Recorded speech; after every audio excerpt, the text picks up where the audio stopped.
Hello and welcome to the Room of Randomness. So what am I doing here? Well, we're going to be talking about a trading card game today, and I thought you'd be interested in joining. Oh, so you assume that just because I'm into Spirit Summoner that I'm some sort of TCG fanatic. I mean, aren't you? My point is, it's very presumptuous. Hey, if you don't want to, I can always get it back in here. Hold on, I never said that. So what game are we looking at? Some classics like Magic or Pokemon? We're not talking about Yu-Gi-Oh, are we? Relax. We're going to be talking about Lorcana. Isn't that the Disney trading card game?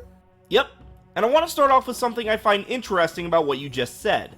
The Disney TCG, not just a Disney TCG. Despite the company's long history, including living through the late 90s and early 2000s when just about everything got a card game, there was never one like this for Disney. Oh sure, specific certain franchises got games, not to mention the ones that Disney eventually bought out, but never a game that combined their properties. The closest we've ever gotten to this before was Sorcerers of the Magic Kingdom and the Kingdom Hearts TCG. They don't count? Well, the former was more about being a now-defunct in-park experience for Magic Kingdom, and the latter was more about representing a video game that just so happened to prominently feature multiple Disney IPs. So naturally, when this game was announced, I was super hyped for it, especially seeing as how it came from publisher Ravensburger, aka the people behind the critically acclaimed Disney Villainous board game. Oh yeah, I played a few rounds of that with Telia. Given how that game works, moving on to a TCG actually makes a lot of sense. Let's dive right into the game then, shall we? Actually, before we get into the actual game, there's something else to talk about. Lorcana's, well, lore. Unlike most card games, this one actually has a story attached to it. What are you talking about? Most card games have stories attached to them. That's one of the many things that make them so interesting. Most card games have a premise, the basics of the fantasy that you're living via these cards. Or, at best, some individual cards may have stories told through the artwork. Lorcana, on the other hand, actually features a full continuous plot, with each set acting as an arc or chapter of the overall story. And every card, for the most part, is designed with the current arc in mind. We're not gonna discuss the entire plot, are we? Don't worry. Honestly, that could be a video all on its own. But I will bring up the base premise. In the magical land of Lorcana, there stands a majestic building called the Great Illuminary that summons people with strong imaginations to become Illumineers. You mean the people that design Disney rides? Those are Imagineers, totally different things. Anyway, the Illumineers are tasked with using magic ink to summon forth various Disney characters and learn their stories. Their lore, if you will. Okay, anything else? Well, that's all you really need to know to get into the game, which is good because this game hasn't been great about revealing the more in-depth aspects of the story. More details are available on the Lorcana website, but it's not exactly the easiest to navigate. But one thing they started doing during Set 7, Arcasia's Island, is include a random snippet of the story in individual booster packs. Personally, I'd rather they, say, include the entire arc in the instruction manual of each set's starter decks. You know why they're doing it this way though, don't you? To encourage players to buy more cards. Yeah. Either way though, if you want to track down the story, I highly recommend doing so. You can find different narrations and summarized rundowns by fans on YouTube. Okay, can we finally get into the game already? Well, since you've been so patient. Finally! So, here's the rundown of how the game works. First up, building your deck. For starters, your deck must have no less than 60 cards in it, though there is no upper limit. Oh, I can't wait for some mad lad to come into a Lorcana tournament with 2 other people just to help them carry their deck. Beg pardon? Oh yeah, at a Yu-Gi-Oh tournament, a player brought in a deck with over 2,000 cards. It basically forced Konami to set up an upper deck limit for the game. One of the many reasons I hate Yu-Gi-Oh! But that would never happen in this game, right?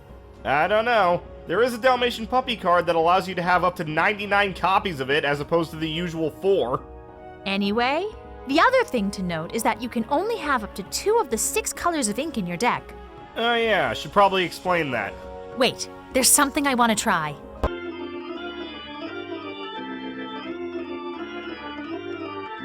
Mystiss, I'm not reading this. Come on, just do it! Oh, wise and beautiful Mystiss, please tell me more about these ink colors. Gladly. Every card in this game has 1 or 2 of 6 colors attached to it. Amber, Amethyst, Ruby, Sapphire, Emerald, and Steel? Yeah, I don't remember that crystal gem. I mean, if they wanted a notably strong gemstone that could work with a gray color, why not diamond? I agree. That is pretty odd. But nothing we can do about it. Anyway, time to finally start an actual game. Both players start off with an opening hand of 7 cards, and this game's rules inherently come with a mulligan rule. Your line. Oh, intelligent and radiant Mystiss. For those of us unaware, please do explain what a mulligan is. Well, you see, in this context, it means that if there are any cards in your opening hand that you don't like, you can shuffle them back into the deck and draw new ones. Though you can only do this once. While many people play various games with a mulligan as a house rule, it is nice to have that as an official rule in the event of an opening hand you can't do anything with. Moving on. After the draw phase, there are many things you can do on your turn. The first is once per turn, you can put 1 card into your inkwell. Oh, knowledgeable and okay, no. You got the gameplay, I've got the lore. Fine. As I mentioned before, Illumineers use the power of magic ink to summon characters. This is represented in a special zone of the play area called the inkwell. The more cards you have in there, the more you can do. However, you can't just put any card into the inkwell. At the top left of each card is a number. This is the card's ink cost. Many cards have this golden circle around their ink cost. This circle indicates that the card can be placed into your inkwell. And I gotta bring up something that's been bothering me. Alright, I'm sorry about the script. What? No, not that. You mentioned before about the up to 2 ink colors rule. I can't help but wonder why. Take Magic the Gathering, for example, another game that divides its cards by color. While it's not a good idea to have more than 2 or 3 colors in one deck as it can run your resources thin, there's still no hard rule against it. In Lorcana, though, it's not like your ink comes in individual colors. You don't say, put an amber card in your inkwell for amber ink, it's all just ink. So why not allow us to make a deck with as many colors as we want? If I had to guess, I'd say it's because of game balance. How do you mean? Well, it's funny that you compared this to Magic, as just like that game, the colors aren't just there to look pretty. Each color of ink represents a different playstyle. For example, Ruby cards are more about hitting fast and often, while Sapphire cards are more methodical and setting up for the long game. And with the resource system being as flexible as it is, allowing more than 2 colors can make the game feel uneven and not very fun. I guess you got a point there. Besides, restrictions aren't always a bad thing. They can inspire you to think of fun ways to work with and around them. Moving on, the next thing you can do on your turn is play a card. To do that, you need to use the amount of ink listed on the card's ink cost by turning each ink card 90 degrees. The game refers to this as exerting. Any card that has already been exerted cannot be used again until they've returned to the ready state at the beginning of your turn. Now to talk about the main draw of this game, the cards themselves. There are currently 4 main types of cards in the game. The first is characters. These will be the core of your deck. Something I gotta bring up, by the way, unlike, say, the Kingdom Hearts TCG, you're not limited to just 1 copy of a given character on the field at once. Okay, why does this matter?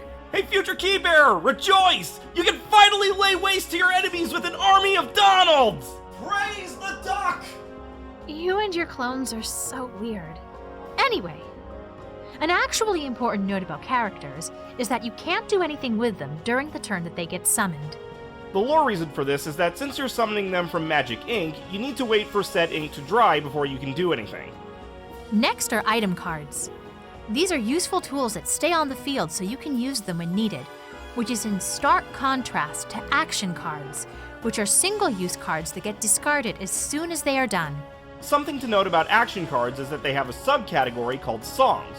While normal actions need to be played using ink from your inkwell, songs can be played by having one of your in-play characters sing them. Does this involve actually singing the songs? Well, no, but I guess there's nothing really stopping you from doing so. What singing means in this context is that you can exert a character whose ink cost is equal to or greater than that of the song you want to play, and remove the requirement to exert your ink for it. The final main card type is locations. These can grant various bonuses to you or your characters. Locations were introduced in the 3rd set into the Inklands. See, during the previous set, Rise of the Floodborn, a massive flood... I thought you said we weren't going to discuss the more intricate details of the lore. Right, sorry. Sorry, what? Damn it. Sorry, oh wonderful and forgiving Mystiss. That's better. You're really gonna milk this for all it's worth, aren't you? Yup. Now, there are 2 other things you can do on your turn.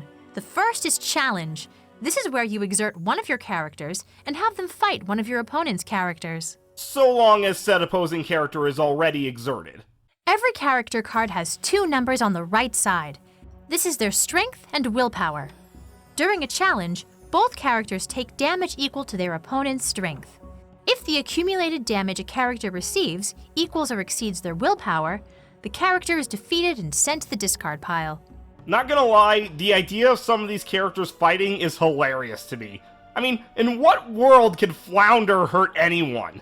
Hey, you of all people should know not to underestimate someone just because they seem weak. Yeah. Hey! The final thing you can do on your turn is quest. Most characters have these diamond-esque pips on the bottom right. These represent lore and are very important. By exerting a character for a quest, you gain lore equal to how many of these pips are on the card. The first player to reach 20 lore wins the game. There anything else in the rules I should mention? Well, there are some common effects to cards that are often brought up in the rules, but the cards themselves explain them pretty nicely. Also, interestingly enough, by design, this game isn't strictly one-on-one. You can tag team, or even have a group all play against each other. And since victory isn't based on reducing a player's life force, nobody's gonna get booted from the game early. So, Mystiss, overall, what do you think of this setup? I think it's a pretty fun game. The main core of any player's strategy is using your characters to gather lore while also trying to make sure that your opponent can't do the same. And it's a perfect example of simple to learn, difficult to master. As for me, I really appreciate the thought and detail that went into the story of this game. Plus, the artwork on these cards is fantastic. Even if you're not interested in the game itself, the cards are worth checking out just for the art. I highly recommend Lorcana to any fan of TCGs, especially if you're a Disney fan. So, you want to play a few rounds? I've got an Amethyst and Sapphire deck that's just waiting to kick your butt. Heh, good luck against my Ruby Steel deck. Bring it! I'm the Reviewer, this has been the Room of Randomness.